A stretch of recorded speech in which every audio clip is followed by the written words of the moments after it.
Hey everyone, so One Piece chapter 1121 just came out, and this is gonna go down as one of the greatest chapters in One Piece history. It reminded me of Doflamingo's big speech from chapter 801, where he kind of framed the general final conflict and the throne wars that were gonna take place and the various factions involved. But this chapter was much more pointed about it and really took its time cutting across the world as literally every one of the factions tunes in to hear Vegapunk's speech as he spells out what the final conflict is going to be about and what everyone is going to be fighting for. This chapter was essentially a much more elaborate, in-depth, and dramatic version of the speech from 801, simply because we've hit a different point in the story. Whereas Doflamingo's speech felt more as though it was foretelling what was to come soon, this speech feels more like the kickoff moment, which makes sense because if you step back and look at the broader story narratively in terms of structure, well, the beginning parts of the New World really were about this conflict with Kaido, right? Building up to defeating Kaido, and really Kaido and Big Mom were both of them going down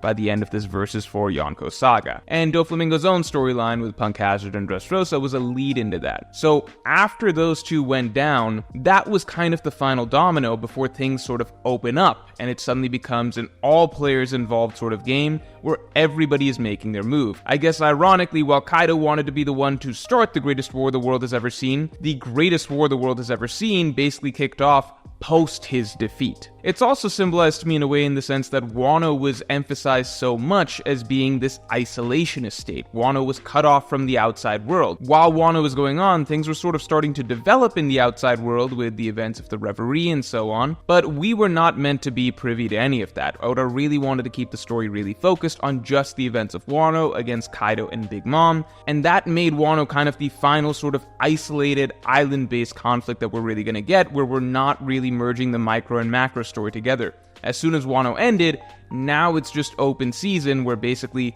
the Egghead Island conflict has been going on, but it feels like this arc has sort of been a global conflict. We're getting the Straw Hats versus the Gorosei and the Marines, but at the same time, the ripple effects of what's happening here is in real time, resonating throughout the entire world, and throughout this arc we've been cutting away so frequently to outside conflicts that are taking place as the world war really gets rolling, right? Like Shanks versus the Kid Pirates, we had Garp versus the Blackbeard Pirates at Hachinosu, we had Sabo and the Revolutionaries battling it out with the Celestial Dragons at Reverie. So this speech feels like a long time coming in terms of Oda really framing us for the start of the final war, because we knew that Oda basically announced that, hey, the final saga is officially beginning, right? So Egghead was always meant to get the ball rolling. This is the moment that feels like, the snowball has been kicked down the hill. Everything is just going to ramp and ramp and ramp, and we're going to get more and more action from here as things are just going to get crazier and crazier. So this moment coming at the climax of the Egghead Island arc, it just shows perfect understanding from Oda in terms of what the reader really wants to feel and how we really want to be hyped up for the events of this upcoming final saga.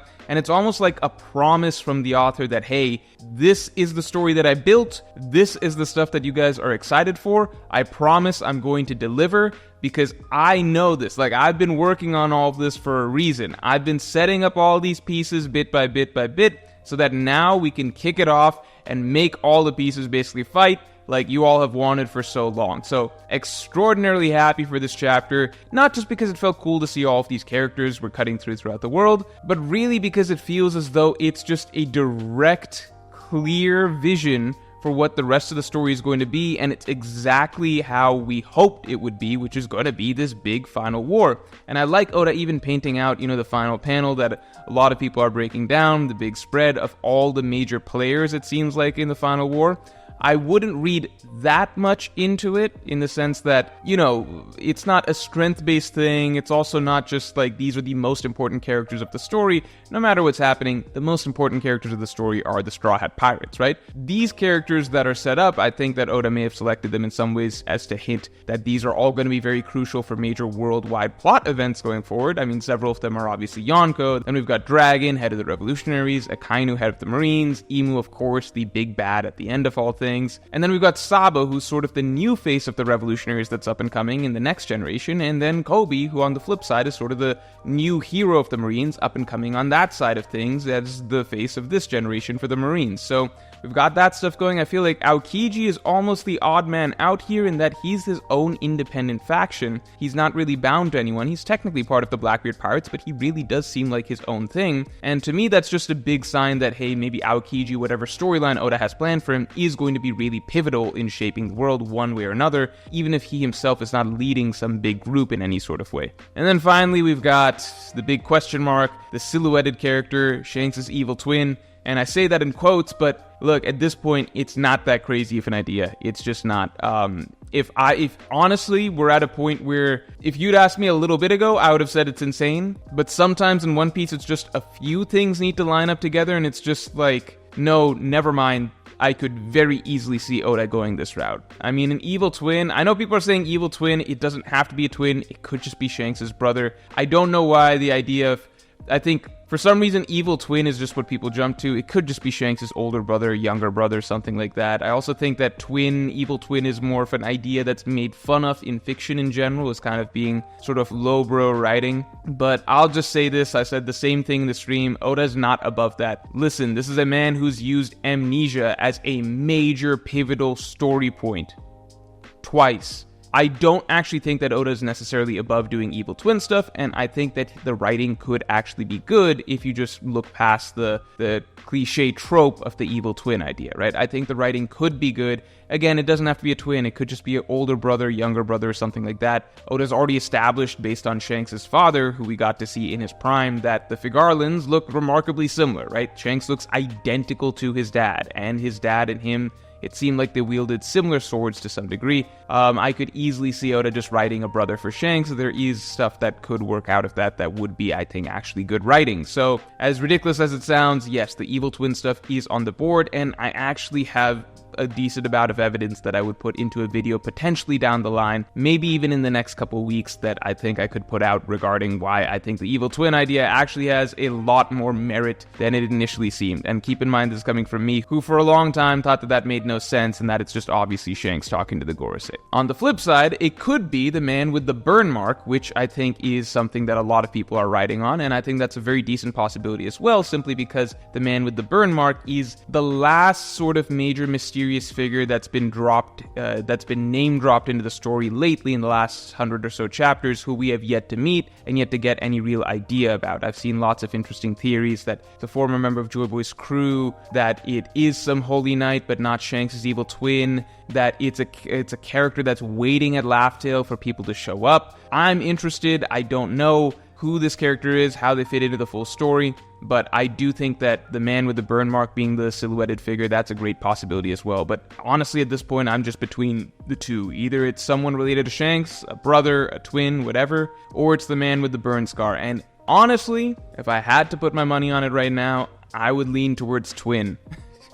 That's where I would go with, but even if that sounds crazy, just wait for the video that I will likely have out in a couple weeks of why I think it's maybe not that crazy. Again, I'm not saying I'm sold on it, but there are a few things that just came together with this, even just this little silhouette, that suggests that, okay, Oda might actually be going down that route, and the signs might have been in sight for some time now. But finally, I want to talk a bit about the Bonnie moment, and in that regard, we have a really great comment from the Voice of the People, which is my top tier of patrons. So Sunny Clip says, such a great moment with Bonnie and Luffy. I love that Luffy makes those he's saving often take part in it also. Luffy encouraging her to take action, but not making the moment about himself, but propping her up. The final named attack isn't Bonnie and Luffy's or some combination, it's just Bonnie's, and there's something beautiful about that. I'm happy that a lot of people really enjoyed this moment, and I'm happy that a lot of people are starting to embrace the idea of, Bonnie joining the crew. I remember that was controversial when I started talking about that a while ago.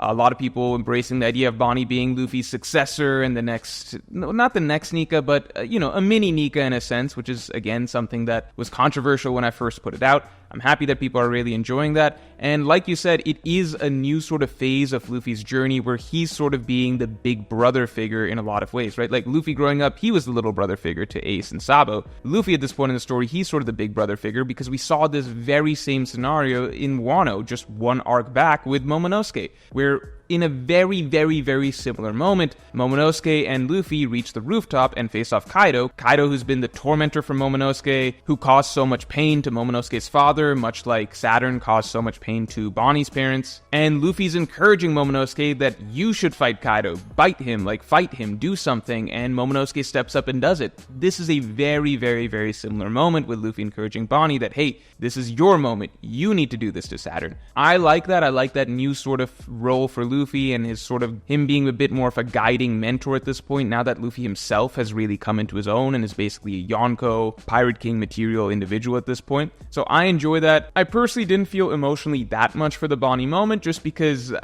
in comparison, I felt a lot more for the Kuma moment when Kuma punched Saturn, because the simple difference is that we spent so much time with Kuma and his story and just generally his backstory, such that I felt a lot of his pain and his suffering and everything that he'd been through when he finally punched Kuma, and why that was such a long time coming, because we just spent so much time with his story, whereas with Bonnie, her backstory at that point was half a chapter. A lot of the things that she talks about this chapter are things that I feel like could have been fleshed out more over the course of this arc, and I still really feel like we could have just spent a bit more time with Bonnie. A lot of the things that she's talking about here, about how she felt so lonely, that is something that, you know, it's softly touched on, I suppose, and it's like she cries a lot, she says she misses her father, but it's not something that I truly feel was developed in depth before this moment, the same way that you see with a lot of other Straw Hats and their core character need their core character conflict before they get their big moments in their arcs. So Bonnie saying, I was so lonely, her thoughts about whether or not there's a real God, I feel like these things were underdeveloped before this moment, right? Whereas it could have been a lot more powerful if we just spent a little bit more time on Bonnie, inside her mind, inside her story, even just one or two more chapters attached to her experiences and her backstory, really post her losing her crew at the big moment that we saw at the end of pre-time skip with her being captured by Akainu seemingly, right? And her losing her crew after that incident. I think really getting to experience that harrowing 2 years, even in montage format for like half a chapter or so, that would have been very, very powerful, and just getting some of Bonnie's inner thoughts, like the loneliness that she's experiencing, her longing for a real God, all of that. I think that would have been really, really gone a long way, at least for me personally, to emotionally resonate more with her moment right here. I think it's definitely good on paper, and I can understand why several people like it. For me, it's more net neutral. That, for me, was not the highlight of the chapter. For me, the highlight of the chapter was the things that we got towards the end. And Bonnie's moment kind of checks off a nice box, like, okay, this was a character moment that is good for her. It's just that some character moments are going to hit you differently depending on how emotionally invested you already feel in that character's storyline. For me, I don't think I was quite there enough with Bonnie just yet to really feel as much as I did with like Kuma punching Saturn. So that's where I'm at with it, but totally understandable if other people feel differently. But beyond that, I love the chapter as a whole. I am more excited than ever for the final saga of One Piece to really kick off. And with that, I will talk to you all next week.